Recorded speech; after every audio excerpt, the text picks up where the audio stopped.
하나님 말씀은 룻기 3장입니다. 3장 1절에서 18절까지. 룻기 3장 1절에서 18절까지. 교독합니다. 제가 1절, 여러분들께서 2절 교독합니다. 룻이 시어머니 나오미가 그에게 이르되 내 딸아 내가 너를 위하여 안식할 곳을 구하여 너를 복되게 하여야 하지 않겠느냐.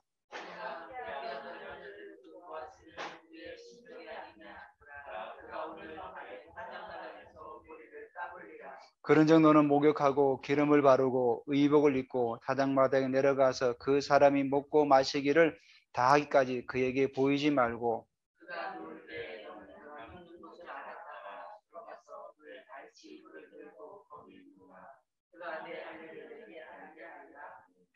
룻이 시어머니에게 이르되 어머니 말씀대로 내가 다 행하리다 하니라.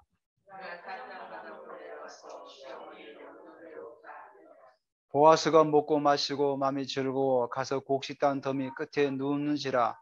룻이 가만히 가서 그의 발치 이불을 들고 거기 누웠더라.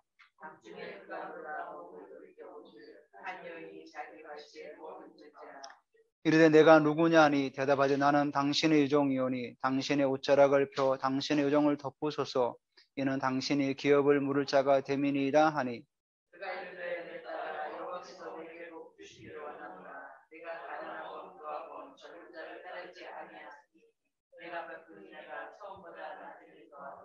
그리고 이제 내 딸아 두려워하지 말라. 내가 내 말대로 내게 다 행하리라. 내가 현숙한 여자인 줄을 나의 성읍 백성이 다 아느니라. 참으로 나는 기업을 부를 자이나 기업을 부를 자로서 나보다 더 반가운 사람이 있으니 이 밤에 여기서 머물라. 아침에 그가 기업 물을 자의 책임을 내게 이행하려 하면 좋으니 그가 그 기업 물을 자의 책임을 행할 것이나 만일 그가 기업 물을 자의 책임을 내게 이행하기를 기뻐하지 아니하면 여호와께서 살아계심을 두고 맹세하노니 내가 기업 물을 자의 책임을 내게 이행하리라. 아침까지 누워 있을지니라 하는지라. 룻이 새벽까지 그 발치에 누웠다가 사람이 서로 알아보기 바라보되 보아스가 말하기를 여인이 타작마당에 들어온 것을 사람이 알지 못하여야 할 것이라 하였습니다. 보아스가 이르되 내 겉옷을 가져다가 그것을 펴서 잡으라매 그것을 펴서 잡으니 보리를 6번 되어 룻에게 지워주고 성읍으로 들어가니라. 룻이 시어머니에게 가니 그가 이르되 내 딸아 어떻게 되었느냐 하니 룻이 그 사람이 자기에게 행한 것을 다 알고 이르되 그가 내게 이 보리를 6번 되어 주며 이르기를 빈손으로 내 시어머니에게 가지 말라 하더이다 하니라. 이에 시어머니가 이르되 내 딸아 이 사건이 어떻게 될지 알기까지 앉아있으라. 그 사람이 오늘 이 일을 성취하기 전에는 쉬지 아니하리라 하니라. 아멘. 감사합니다. 참 우리나라가 지금 상당히 좀 어려운 또 그런 시점에 있는 것 같습니다. 저도 아침에 뒤태원 아이들 생각하니까 마음이 너무 아프더라고요. 그래서 나라와 민족을 위해서 기도를 많이 해야 되겠다. 그런 마음이 들더라고요. 우리가 세월이 돼도 학생들이 얼마나 많이 죽었습니까? 또 이번에도 젊은 아이들이 얼마나 또 많이 죽었습니까? 우리 오늘 그 영생 형제가 찬양 인도하면서 그렇게 기도해서 그런 멘트를 했는데, 그 아이들이 거기 가서 죽은 것이 왜 가서 거기 죽었냐 이렇게 말하면 안 됩니다. 하나님은 그들이 다 구원받고 그들이 하나님 자녀이기를 원하시는 게 하나님의 마음이고 하나님의 뜻입니다. 근데 이 땅에 정말로 이 세상의 문화가 젊은이들을 그렇게 끌고 가는 거죠. 이 악한 문화들이, 귀신의 문화가. 그렇기 때문에 우리 믿는 자가 정말 그 젊은이들이 그런 데 가지 않고도 정말 그들이 정말 기쁨을 누리고 행복할 수 있는 그런 어떤 그걸 만들지 못한 기성세대의 잘못도 있는 겁니다. 그래서 우리는 이를 위해서 더 기도해야 됩니다. 나라에 물론 이번에 뉴스를 보시면 여러분 다 아시겠지만은 여러 가지 어떤 그런 112 대응 시스템이라든지 여러 가지 문제점이 드러났는데 정말 그 나라의 어떤 그런 일을 맡고 있는 분들이 지혜와 명철함과 그런 것들이 있어야 됩니다. 한 사람이라도 그런 지혜가 명철이었으면 그런 사고가 일어나지 막을 수 있지 않습니까? 좀 더 감할 수는 있었겠죠. 근데 정말로 우리나라의 어떤 그런 지도자에 있는 분들이 정말 그 지혜와 명철이 필요한 것 같아요. 그래서 우리가 그런 분들을 더 많이 기도해야 됩니다. 무슨 정부를 해서 이게 아니라 우리가 나라와 민족을 기도할 때 그런 요직에 있는 분들에 대해서 기도를 많이 해야 됩니다. 정말로 현명하게 판단해가지고 잘 일을 처리할 수 있도록 좀 기도 많이 됩니다. 특히 우리나라가 이 복지부동이 얼마나 심합니까? 내일이 아니면 신경을 안 쓰고 그러니까 이런 문화들이 그러니까 이게 사실은 민간 기업에서는 이게 일어날 수가 없어요. 민간 기업은 잘못하면 잘리기 때문에 항상 고가 점수를 매겨가지고 뭔가가 경제를 하기 때문에 그러하지 않아요. 근데 공공부문에 특히 이런 부분이 많이 일어나. 왜냐? 철밥통이니까. 뭐 있어도 봉급 주고 하니까. 그러니까 참 이런 부분을 우리가 정말 기도를 많이 해야 될 것 같습니다. 나라와 민족을 위해서. 제가 그 사모님이 그 카톡에 올렸지 않습니까? 조정민 목사님. 저도 가끔씩 그 목사님 설교를 좀 들어봐요. 굉장히 또 신선하시고, 이 시대의 어떤 그런, 기성에 있는 목사님들하고는 좀 차별이 되는 그런 목사님이시더라고요. 말씀 전하시는 거 보니까. 제가 그래서 그 아침마당에 나온 그 영상을 좀 봤어요. 봤더니 이제 이제 패널들 있지 않습니까? 또 여기 또 앉아있는 분들의 그래서 교회를 잘못 알고 있는 세 가지를 이렇게 써가지고 이렇게 제껴내면서 이렇게 뜯어내면서 이렇게 좀 이렇게 진행을 하더라고요. 첫 번째가 교회를 다녀야 구원을 받는다. 이거 붙이더라고요. 물론 거기 약간은 제가 볼 때는 의미가 좀 다른 부분이 있어요. 당연히 우리 교회를 다녀야 구원을 받지만 또 그 안에는 교회를 다녀도 예수님을 영접하지 않으면 구원 못 받는 거죠. 그 첫 번째 거더라고요. 그러니까 지금 우리나라에 얼마나 많은 사람들이 교회를 다니고 있습니까? 그 조정민 목사님도 자기 아내가 정말 그 보스턴에 가서 정말 그 오늘 타작마당에 나오는데 그 정말 두들기고 밟히고 이런 가정 속에서 적나라하게 드러난 거죠. 교회를 다녔지만은 예수님을 제대로 믿지 않은 거죠. 구원의 확신이 없는 거죠. 그러니까 우리나라에 교인들이 얼마나 많이 있습니까? 근데 정말로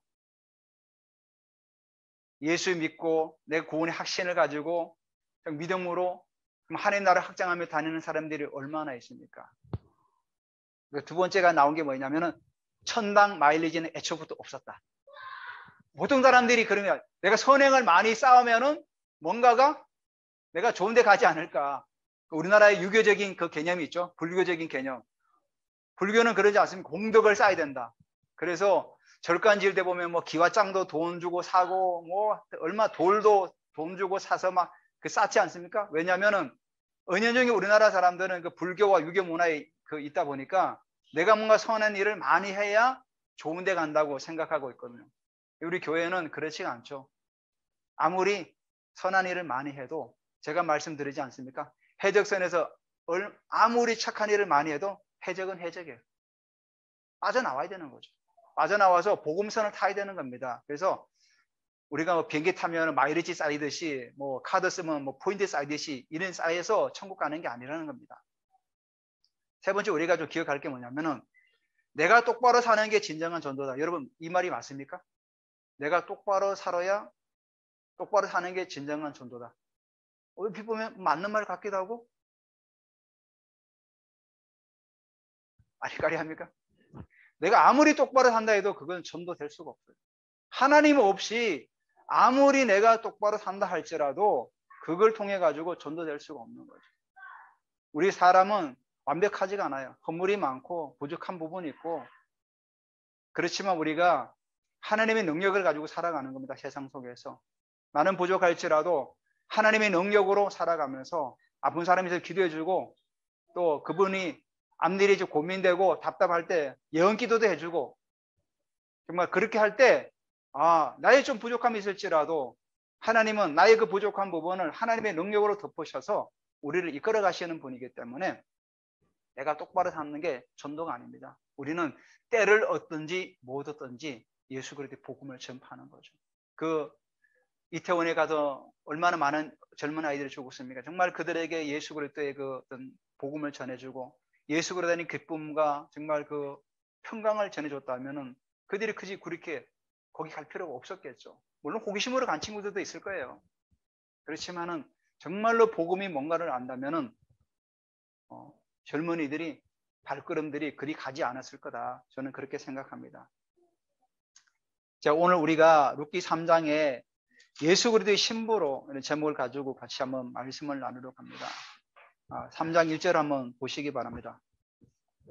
룻이 시어머니 나오미가 그에게 이르되 내 딸아 내가 너를 위하여 안식할 곳을 구하여 너를 복되게 하여야 하지 않겠느냐. 자, 시어머니가 나오미랑 같이 모압 땅에서 돌아와 가지고 이제 살면서 이 딸에게, 이 며느리죠. 며느리인데 딸이라고 그럽니다. 며느리에게 드디어 이제 개가를 시키려고 그런 안식할 곳을 찾으려고 이렇게 지금 구하고 있는 겁니다. 자, 이 안식이 결국 뭐냐면은 우리가 예수 그리스도 안에 있을 때 진정한 안식을 누리지 않습니까? 룻은 말했듯이 이방교회입니다. 이방교회. 나오미는 유대교회고 다 이 교회를 말하는 겁니다. 그러니까 유대교회가 이제 이방교회에게 안식할 곳을 구하고 있는 거죠. 바로 그 안식은 우리 예수 그리스도 뿐만이죠. 그래서 2절에 보니까 내가 함께하던 하녀들을 둔 보아스는 우리의 친족이 아니냐. 보라 그가 오늘 밤에 타작마당에서 보리를 까부리라. 그러니까 내가 함께하던 하녀들, 바로 교회를 말하는 겁니다. 교회를 둔 하녀를 둔 보아스는 우리가 예수 그리스도 예표라고 말씀드렸습니다. 보아스는 우리의 친족이 아니냐. 보라 그가 오늘 밤에 타작마당에서 보리를 까불리라. 자, 오늘 제가 첫 번째로 제목을 삼은 게 뭐냐면 신부로 단장이에요. 룻이 이제 뭐 소녀에서 뭐 또 딸에서 뭐 하녀 뭐 이렇게 뭐 또 요종 많은 말이 나오죠. 룻에 대한 어떤 그런 표현들이. 룻이 이제는 진정한 신부로 단장되기 위한 어떤 가정을 지금 이제 나아가는 거죠. 그래서 여기 보면은 2절에 타작마당이 나옵니다. 타작마당. 그래서 우리가 진정한 신부로 되기 위해서는 타작마당을 반드시 거쳐야 됩니다. 우리가 지금까지 그 코로나 때문에 얼마나 많은 어려움을 겪었습니까? 근데 제가 그때 말씀드린 게 하나님께서 한국교회 타작마당을 지금 거치게 하고 있다. 타작마당. 그러니까 구약시대 때 타작마당은 어떤 곳이냐면은 약간 그 높은 산, 이스라엘은 산이 높은 산이 많지는 않아요. 그러니까 약간 언덕 이런 데 보면은 평평한 그런 어떤 바위가 있습니다. 거기서 이제 곡식을 이제 타작을 하는 겁니다. 거기서 이제 예전에 보면 저는 시골일 때 보면은 타작할 때 보면은 그런 편편한 데가 없으니까 시골에 가면 다리 있잖아요. 굉장히 콘크리트 편편하지 않습니까? 거기다가 돗자리 하나 깔아놓고 도리깨질 하는 거죠. 콩이라든지 막 까고. 아니면 이제 그 나른 거는 이제 뭐 디딜방아 찍고. 저는 어릴 때 그걸 봐봐서 좀 이해가 됩니다. 이스라엘에는 그 타작마당에 그런 편편한 데 없으니까 바위 같은데 그런 데 놓고 이제 곡식을 이제 찢는 거죠. 이사야 28장 28절에 보니까 그 예가 이렇게 나왔어요. 곡식은 부수는가 아니라 늘 떨기만 하지 아니하고 그것을 수레바퀴를 굴리고 그것을 말굽으로 밟게 할지라 부서지지는 아니할지라. 그러니까 구약시 때는 수레를 끌어서 막 알곡을 밟아서 껍질을 벗기고 이런 식으로 이제 타작을 했던 거죠. 이게 뭐냐면은 그 신부로서 어떤 타작마당을 거치는 가정을 우리에게 말씀하고 있는 거죠. 근데 타작마당에 들었으면은 곡식이 그 껍질을 벗기기 위해서 고통을 당하는 거죠. 우리 인생도 마찬가지입니다. 인생의 고난과 역경이 이런 걸 통해 가지고 우리가 하나님 앞에서 거룩한 신부로 우리가 세워지는 가정이 있는 거죠. 때로는 우리에게 어떤 아픔도 오고 그런 것들이 우리가 신부로 세워지는 가정이라는 거죠. 자, 이제 껍질하고 막 이렇게 막 뒤섞여 있지 않습니까? 타작을 이제 밟으면은 막 도리깨질하면은 제가 시골에서 보니까 도리깨질하면은 콩껍질하고 콩하고 막 섞여 있습니다. 그럼 어떻게 합니까? 예, 키로 이제 풀죠. 막 치면은 바람이 불면은 다 껍질은 날아가고 알곡은 이렇게 안으로 들이는 거죠. 이런 가정이 또 있는 거죠. 그래서 하나님께서 우리 안에 하나님이 주시지 않는 것들, 그런 껍질들을 다 보내는 거죠. 우리가 왜 이런 타작마당을 거치게 하냐면은 하나님께서 우리에게 주시지 않는 것들이 우리 안에 많이 있어요. 때로는 뭐 그 쓴뿌리들, 남에게 상처 주는 말 하는 것들, 또 고집, 또 원망하는 것들, 이런 것들을 다 날려보내는 거죠. 타작마당에서 까불리게 해가지고 키를 쳐가지고. 그래서 이런 과정을 통해서 우리가 차츰차츰 알곡으로 변해가는 거죠. 그래 알곡은 자꾸 안쪽으로 오지 않습니까? 키를 치는 사람이 예수 그리스도의 품 안으로 자꾸 오게 되는 겁니다. 그래서 이 타작마당은 판결과 심판의 어떤 장소라는 겁니다. 구약시대 때부터. 그래서 이 타작마당을 통해서 나의 그 모습이 적나라하게 다 드러나는 거죠. 구약시대 때 보면은 사무엘하 24장 16절 25절에 보면은 다윗의 타작마당이 나옵니다. 아리우나 타작마당. 다윗이 이제 나라가 부강해지니까 다윗이 약간 교만해졌어요. 하나님께서 이제 그를 격동시켜 가지고 인구 조사를 하게 됩니다. 인구 조사를 하게 되니까 그 당시 요압 장군이 이걸 반대합니다. 왜 지금 하나님께서 다 군대를 주셨는데 왜 굳이 인구 조사를 하려고 하십니까? 근데 왕의 명령이 급해가지고 재촉해서 결국 인구 조사를 하게 되는 거죠. 하게 돼가지고 다 끝나서 보고를 올리니까 그제서야 다윗이 해결합니다. 하나님, 제가 이런 인구 조사를 한 게 잘못됐습니다. 근데 나중에 선지자 갓이 들어와가지고 이런 얘기를 합니다. 하나님께서 이 모든 걸 주시고 했는데 왜 당시에는 인구 조사를 해서 하나님 마음을 이제 불편하게 하느냐. 그래서 세 가지를 줍니다. 세 가지 벌칙을 주는데 하나를 택하라. 한 개가 뭐냐면은 원수에게 쫓겨가지고 계속 도망 다닐 거냐, 아니면은 전염병이 돌 거냐, 아니면 그 석 달 동안 또 뭐 온역이 올 건가, 3일 동안 온역이 올 건가 고르라는 거죠. 그러니까 다윗이 그럼 제가 사람의 손에 빠지지 않고 원수는 사람 손에 빠지는 거니까 내가 하나님 손에 빠지기를 원합니다. 그래서 이제 온역이 3일 동안 내리는 거죠. 그래서 막 엄청난 7만 명이 죽어나가는 그런 상황 속에서 여호와의 사자가 아리우나 타작마당에 선 걸 이제 보게 되는 거죠. 그러니까 이 선지자가 빨리 가서 거기서 제사를 드리라. 그래서 그 다윗이 아리우나 타작마당에 가서 그 타작마당을 은을 주고 사가지고 거기서 제사를 드리는 거죠. 그래서 드디어 이 재앙이 멈추게 되는 거죠. 그래서 타작마당은 구약에서도 보면 항상 심판과 판결의 장소였다는 거죠. 그래서 우리가 이 타작마당이라는 곳이 결국은 오늘도 여기 타작마당에 나오지만은 이 타작마당은 결국 우리를 연단시키고 훈련시키고 우리를 하나님의 자녀로 온전히 세워지는 어떤 판결의 이제부터는 하나님의 자녀야. 어떤 그 판결의 장소로서 오늘 우리에게 말씀하고 있다는 거죠. 마찬가지 룻이 결혼할 때가 나이가 한 얼마 정도 산다고 생각하십니까? 예전에는 그 이스라엘 사람들은 그 성인식을 13세에 했습니다. 13세. 그래서 옛날에는 결혼을 빨리 하지 않았습니까? 아마도 룻도 15살이나 16살에 결혼하지 않았을까? 학자들은 그렇게 추측하더라고요. 그리고 그 결혼 기간이 한 10년 됐기 때문에 지금 이 베들레헴에 돌아온 때 나이가 아마 25이나 26. 그럼 10년 동안 남편하고 함께 살았다는 거예요. 근데 여러분 성경 보면은 룻기 4장 5절에 보면은 말론의 아내 룻이라고 이렇게 되어 있습니다. 그 말론이란 그 이름 의미가 뭐냐면은 병들다, 쇠약하다 이런 의미를 가지고 있어요. 그러니까 태어날 때부터 말론은 몸이 약했던 겁니다. 몸이 약했는데 결혼했는데 보니까 계속 병들어 있고 힘들었던 거죠. 그러니까 룻이 10년 동안 그 남편 말론을 병수를 한 겁니다. 그러니까 말론과 결혼 10년 만에 죽었다고 하면 나오지 구체적인 내용은 나오지 않지 않습니까? 근데 이름을 의미해 보면은 왜 죽었는지 의미가 알죠. 기론도 굉장히 뭐 쇠약하다 이런 의미를 가지고 있어요. 그러니까 말론과 기론 둘 다 어떤 태어날 때부터 굉장히 몸이 약했던 거나 그 질병이 있었던 거죠. 그래서 결혼했지만은 룻이 10년 동안 그 병수발을 다 든 거죠. 그러니까 룻이 그 10년 동안 모압 땅에 살면서 남편을 돌보면서 시어머니를 모시면서 물론 또 이제 그 엘리멜렉은 미리 죽어버리지 않습니까? 그런 시어머니 밑에서 남편을 병수발하면서 그런 타작마당을 겪은 거죠. 그런 겪으면서 10년을 보내면서 지금 여기 오게 된 겁니다. 자, 그래서 나오미가 3절에 조언하는 거죠. 그런즉 너는 목욕을 하고 기름을 바르고 의복을 입고 타작마당에 내려가서, 자, 여기서 뭐라죠? 너는 목욕을 하고 기름을 바르고 의복을 입어라. 목욕한다는 의미가 뭡니까?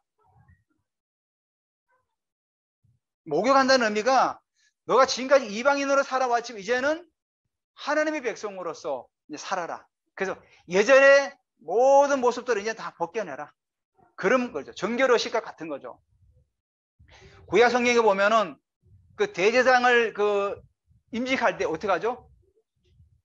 몸을 씻고 기름을 바르고 의복을 새로 입으면서 대제사장이나 제사장 그 직임을 임직을 하는 거죠. 마찬가지로 지금 그 이방 여인 모압 여인 룻에게도 목욕을 시키고 기름을 바르고 기름을 붓는 거죠.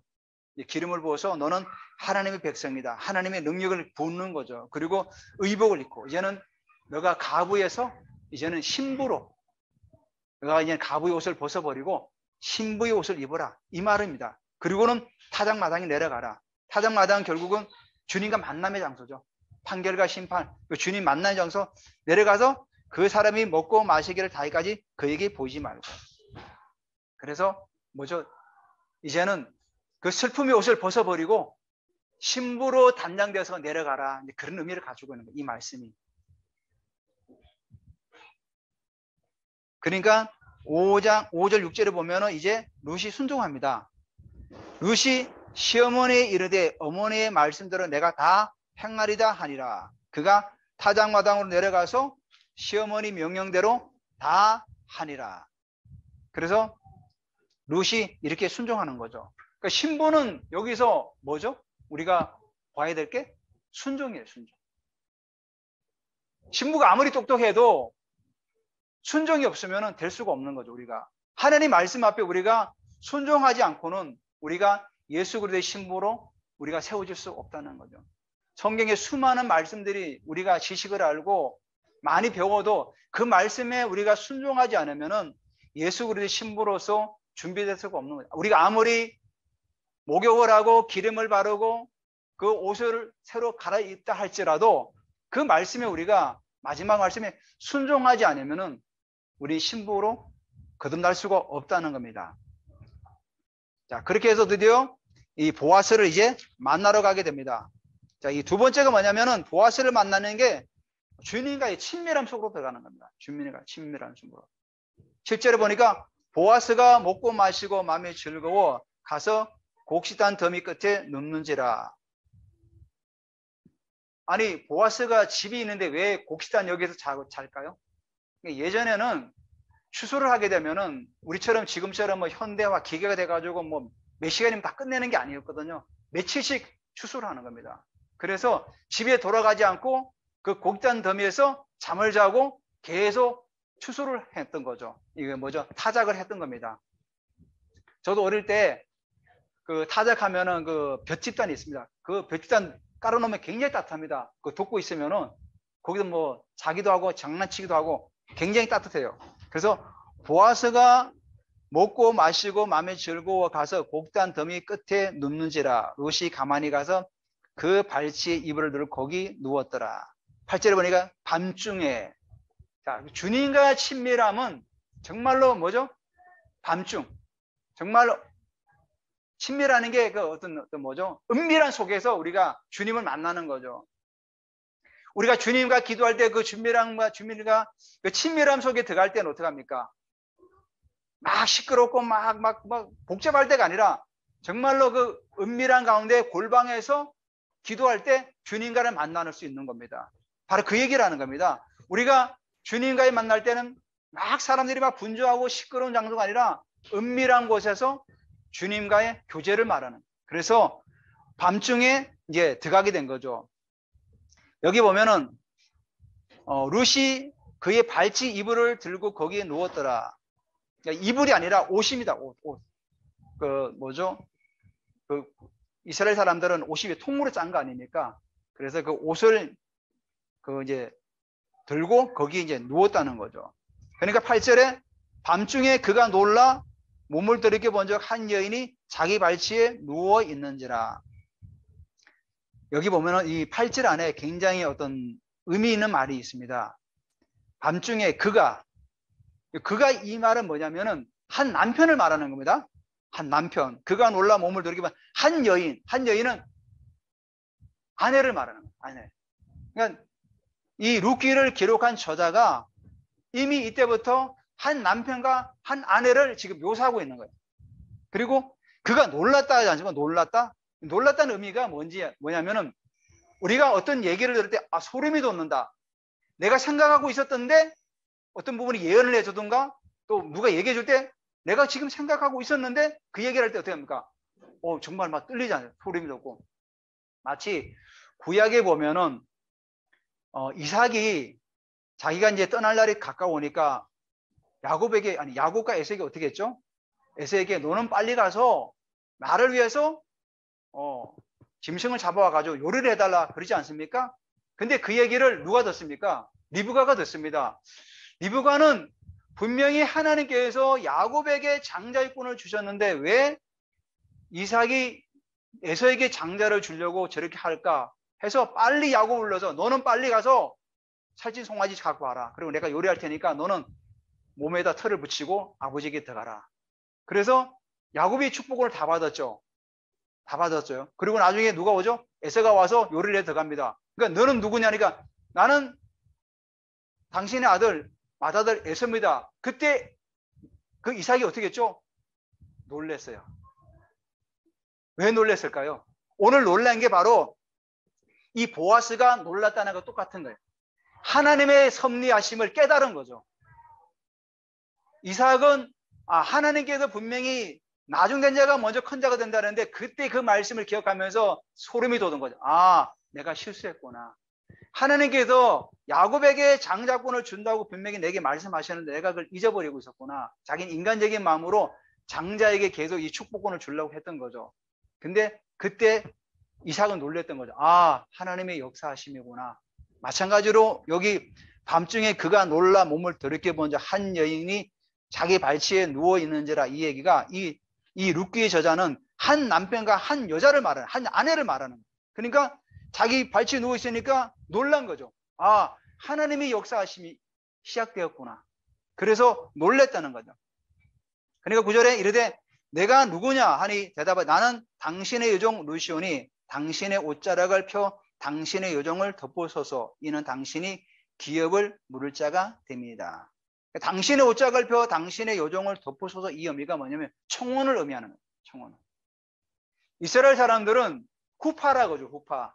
아버지가 후파를 뒤집어 쓰고 기도를 해요. 그러면 그 자녀가 13살 이전까지는 그 후파 아래에서 같이 몸을 흔들면서 같이 기도해요. 모세오경을 읽고 그 자녀에게 그대로 신앙교육을 하는 게 뭐냐면 후파라는 게 있어요. 소울 같은 게. 그런 걸 뒤집어 쓰고는 아이랑 같이 몸을 흔들면서 성경을 읽고 같이 기도해요. 그리고 13세가 지나면은 그 후파를 아버지가 아들에게 줘요.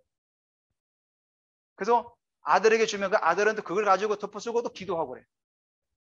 바로 그래서 이스라엘의 교육은 후파 아래에서 지낸다는 그 말이에요. 그래서 우리가 왜 결혼할 때 보면은 신부가 면사포를 쓰고 오지 않습니까?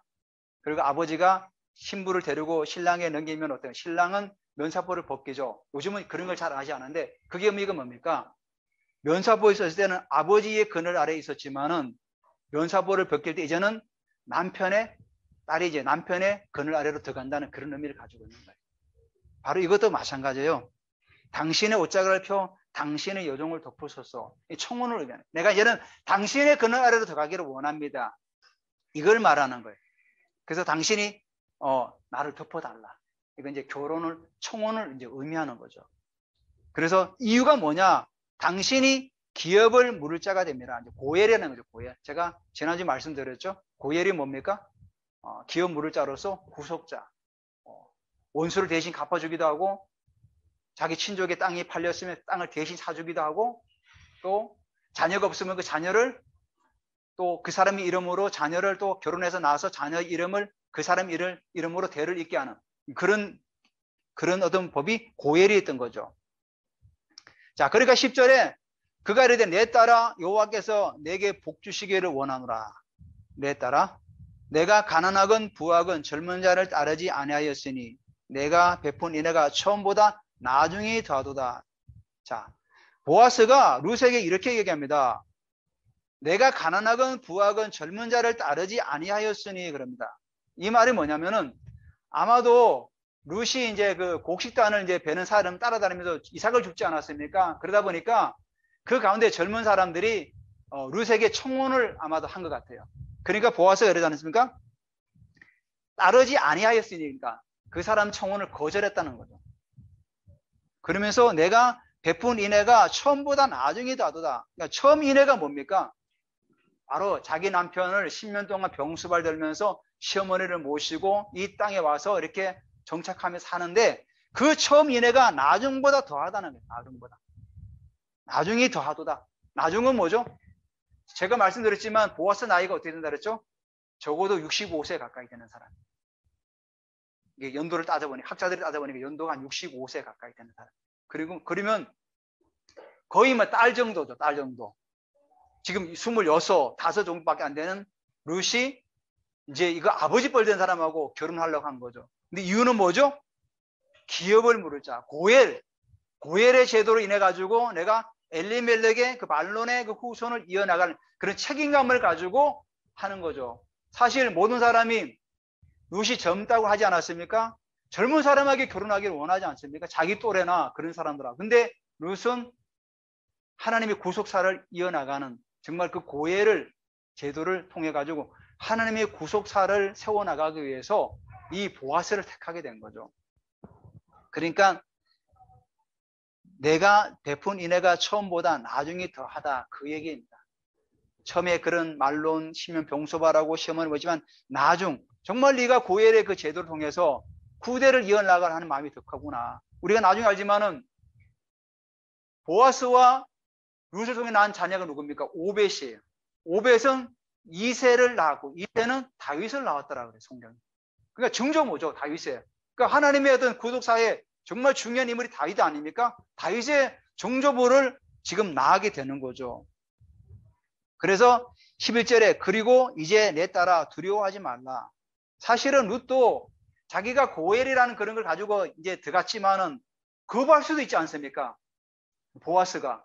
근데도 그런 두려움도 있었는데 이 보아스가 이제 내 딸아 두려워하지 말라. 사실은 만약에 이게 다른 사람 눈에 발각이 되면 어떻게 되겠습니까?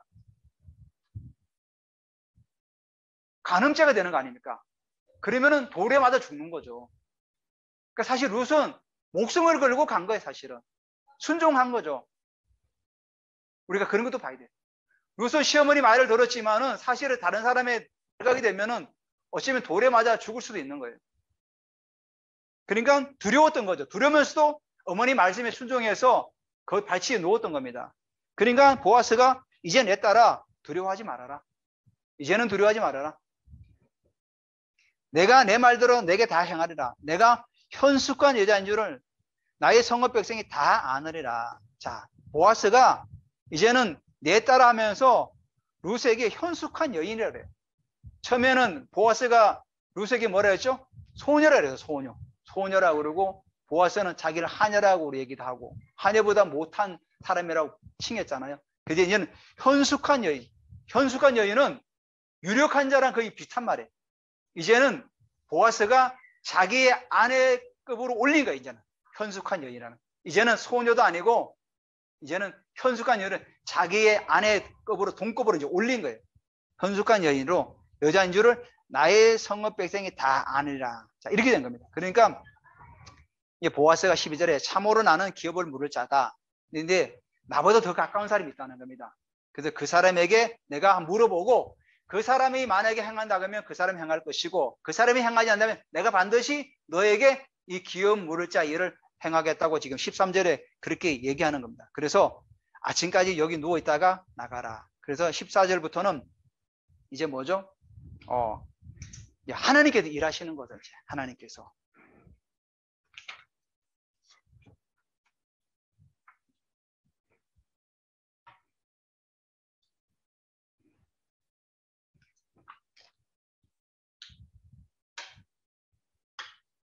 그래서 14절에 룻이 새벽까지 그의 발치에 놓았다가 사람이 서로 알아보기 어려울 때에 제 말씀 맞죠? 왜냐하면 사람 알아보면 이제 큰일 나니까 새벽에 사람이 알아보지 못할 때 일어났으니 보아스가 말하기를 여인이 타작마당에 들어온 걸 사람이 알지 못하야 할 것이라 하심이라. 그러니까 보아스도 룻을 이제 보호하기 위해서 사람이 없을 때 뭐죠? 밤중에 그렇게 나가라. 그러면서 보아스가 이르되 내 겉옷을 가져가 그것을 펴서 잡으라 하되 그것을 펴서 잡으니 보리를 6번 되어 룻에게 지워주고 성읍으로 들어가니라. 자, 보아스가 이제 보내면서 보리를 6번을 되어줍니다. 근데 이스라엘 사람들은 7수를 굉장히 좋아해요. 완전한 수를. 7수. 근데 보아스가 6번을 되어주는 거예요.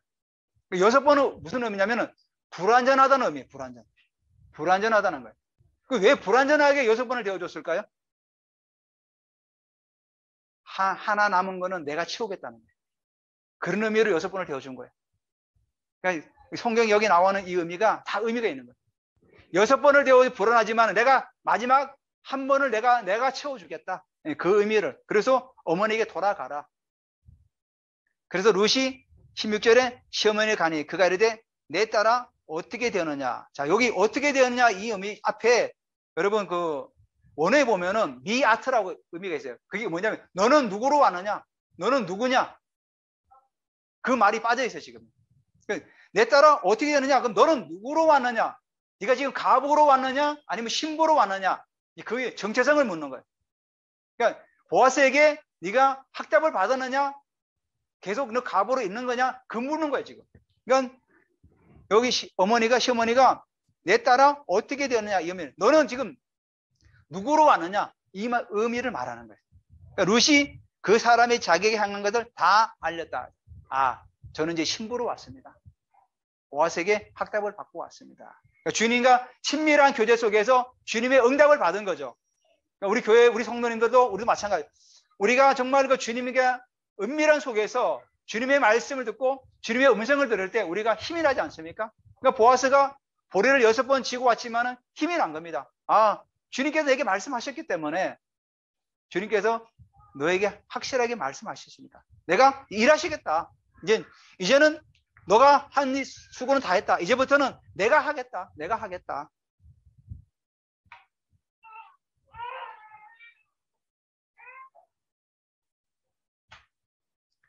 이스라엘 백성들이 광야에서 홍해를 건널 때 홍해를 앞에 놓고 불안했지 않습니까? 뒤에는 애국 군대가 막 따라오고.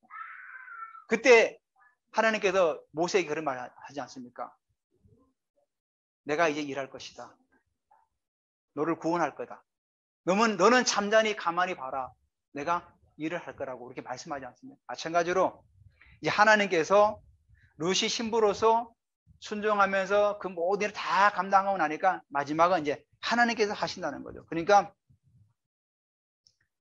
시어머니가 18절에 이에 시어머니가 이르되 내 딸아 이 사건이 어떻게 될지 알기까지 앉아 있으라. 그 사람이 오늘 이 일을 성취하기 전에는 쉬지 아니하리라 하니라. 이게 뭐죠?